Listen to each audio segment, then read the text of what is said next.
You'll never believe it. We we got more cards to review. What? Whoever could have guessed? You got some legendaries. We got cards. We got cards. Hey, buddy, watch this. All right. If you can't tell, it's super early. I streamed way too late last night after a crazy stream, and I'm not even that fast on this review, but we're gonna get into it anyway. It's Speaker Gidra.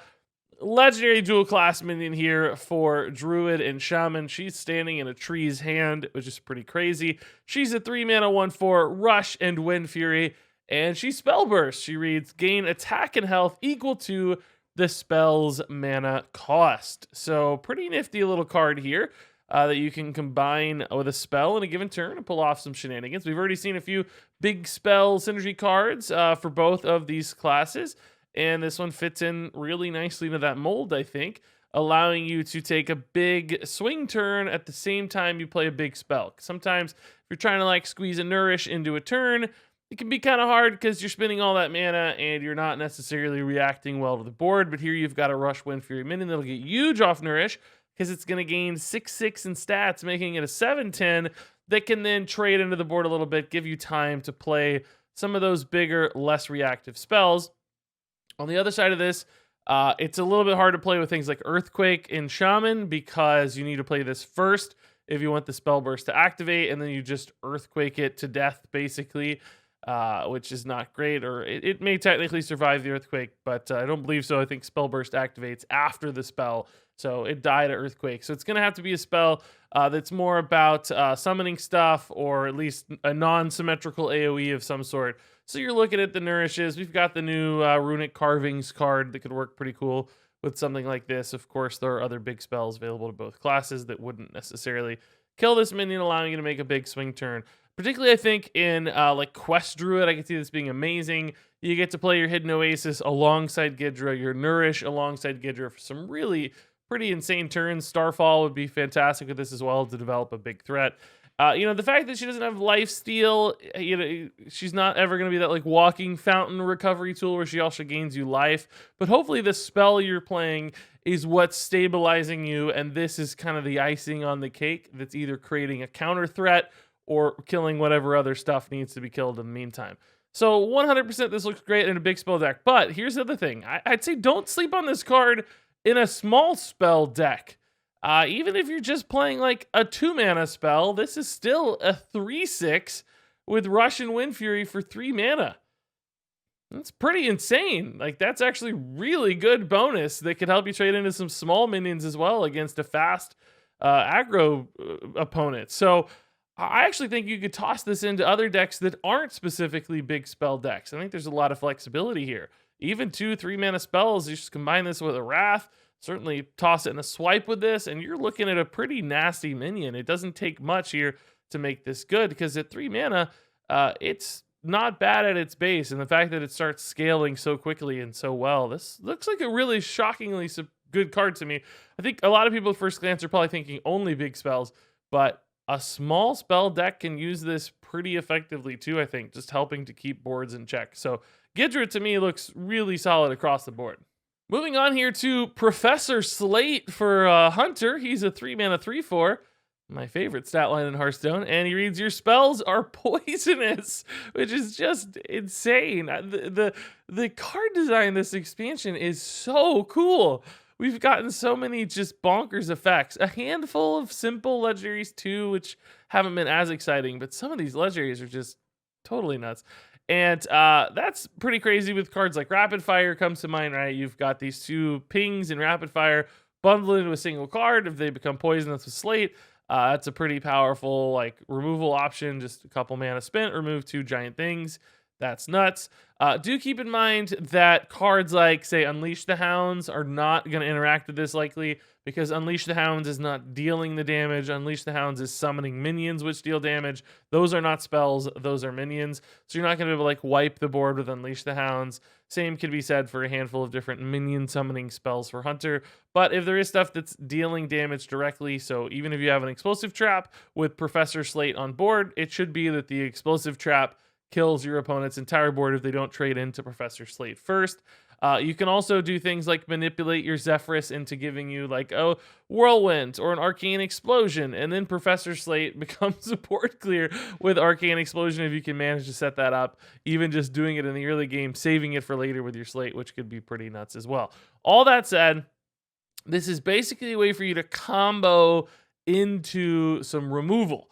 But the challenge for a card like this for me is the fact that if you're going to run rapid fires, if you're going to run these spells that interact well with Slate, are they good enough without him? Because you're clearly not always going to have Slate in your hand. You're going to have to draw into him, and it makes him this kind of dependent, conditional removal card that I don't know it's going to be good enough. Because if you have the rapid fire without Slate, you're really sad. If you have Slate without the rapid fire, you're really sad. And then how many spells do you have to run to make Slate worth it? And then if you don't have Slate, how good are those spells? Those questions seem way harder to answer to me because Hunter is not a class historically that's great at being reactionary, that's playing from behind, that's defending. They like playing from ahead, and I don't think you're going to be able to do that as well with Slate. He is a 3-mana 3/4, which is cool by default, but this just doesn't really seem to fit into what Hunter has ever done well in the past. So I don't know if we're going to see some other spells to follow this up, give it that consistency or that punch that you'd expect to make Slate good, because as it stands right now, this is a really fun, cool effect. There's some bonkers combos, clearly, but I don't think they're going to be played all that much. I think this card's actually going to fall pretty far short of what Hunter needs it to do from a consistency standpoint. So a fun, cool, potentially high upside card, but I think very often this is just going to backfire and fail. Moving on here to Brain Freeze, a dual class card for Mage and Rogue. Love this artwork so much. It's just so funny. It's 1 mana spell. It freezes a minion, and combo also deals 3 damage to it. So I love here fusing 2 very iconic mechanics for each of these classes. And this looks like a really easy, good, flexible, low-cost spell.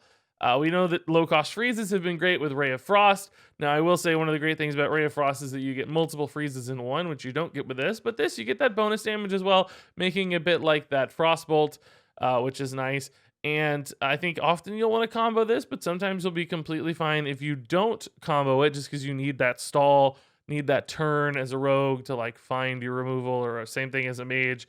Just slow the game down until you find something to kill your opponent, or find a way to just stall them again, and that's fine. And in Rogue, this is another way to actually set up combos. Often you might just freeze something, happily comboing your next card, not requiring the 3 damage here, but it's also so cheap that tossing it onto the end of a turn with combo to clear something for 3 mana also seems completely reasonable. So it feels like a really nice utility card. That said, it doesn't pack that much punch, even compared to Ray of Frost. Like I said, it's not like that 2-for-1 because of the twin spell aspect. It's a 1-for-1, which means it may not be worth running in your deck sometimes because you're sacrificing a draw. You have to draw this card. You are drawing it instead of something else. So it may be more relevant off of random generated effects. You may be happy when you get this off your evocation or your magic trick, or if Rogue finds some way to manipulate into this as well, whatever, ethereal lackeys. You may be happy to get it, but you may not make room for it. And of course, we assess cards on whether or not they're in deck lists, not whether they're cool in the game state. And that to me means this card's probably not going to make a lot of deck lists. Now, that said, we are seeing some teasings of Tempo Mage, including perhaps another card in this review, where they want to have a lot of cheap spells. So that does still give this card an angle, I think. It's more likely for me in a Tempo Mage deck than in a Rogue deck. I think Rogue can just run more consistent, higher output cards. But certainly good off random generation regardless. Probably still playable in a Tempo Mage list, meaning Brain Freeze is a solid card nonetheless, and totally fine from an efficiency and output standpoint as well. Looks pretty cool. Next up here is the Argent Bragggart, a 2-mana 1/1. Battlecry, gain attack and health to match the highest in the battlefield. So presumably how this works is if your opponent has an 8/1 and a 1/8, he's going to take the highest from each. He's not going to take just like the highest attack and then match its health. So he would become an 8/8 for 2 mana. If your opponent has those, same thing. If you have an 8/1 or an 8/8, he's also going to become an 8/8 in that case as well. So a minion that can basically scale to the size of the battlefield, which is pretty crazy for 2 mana, right? Like this could be a pretty big dude that gets dropped in, especially in Paladin. You're running a lot of cheap Libram of Wisdoms. They're getting buffed. Your minions are, gaining 2/2 all the time. You're playing some 4/4s anyway. This is like 2 mana 6/6 all the time. And if your opponent plays something big right before you Libram of Justice it down to death, you can play this first, steal its stats, basically Libram of Justice it right back down to 1 health, clear it with ease, and you got a really nice swing turn to play alongside your Libram of Justice. Which I know from playing pure Libram Paladin, sometimes that Libram of Justice turn feels like you don't really have enough mana to swing the game back in your favor. You're not necessarily doing much that turn, even if your Libram's significantly discounted. Sometimes you're just like hero powering and nothing exciting happens. This could be a card that helps you go big in those turns. That said, this card also is susceptible to kind of empty board syndrome, where if there's nothing on board and you're not playing from behind, or you don't have a big threat yourself, it's kind of stranded. It's going to be like a 2 mana 1/1 sometimes, which isn't great. But often I think it's going to end up being a 2 mana 3/3, a 2 mana 4/4, or, a mix thereof, a 2 mana 3/5, something like that, where it's usually going to be bigger. There's almost always something to react to in Hearthstone. So it seems like this is going to be a nice little stat card if you're looking for that in your deck. If you just need raw stats, Argent Bragggart is probably going to be some raw stats. Is that enough when he doesn't have rush or any other sort of reactive element? Probably not for all decks. Some decks won't be able to run this, even if it is a big stat swing, just because they need their draws to do a little bit more, be more survivable, turn into more cards, do something specific for the game plan, which he won't achieve.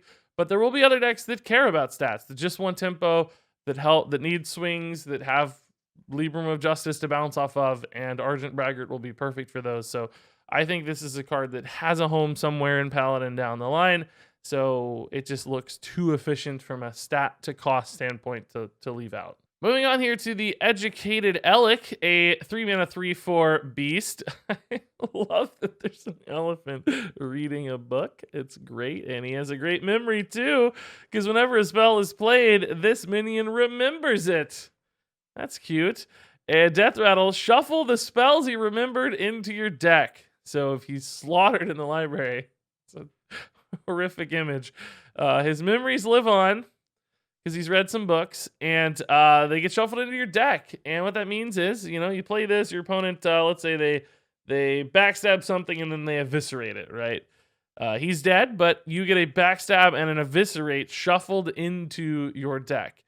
And of course, if you play this and then you play Libram of Wisdom on it a few times, or you play a Libram of Hope with it, assuming you're a Paladin, you're going to get Libram of Hope and a few Librams of Wisdom shuffled into your deck when this dies as well, which actually is kind of crazy. And if you're a priest and you play a bunch of Renews with this, you're going to get a bunch of Renews shuffled into your deck, and whatever your opponent uses as well.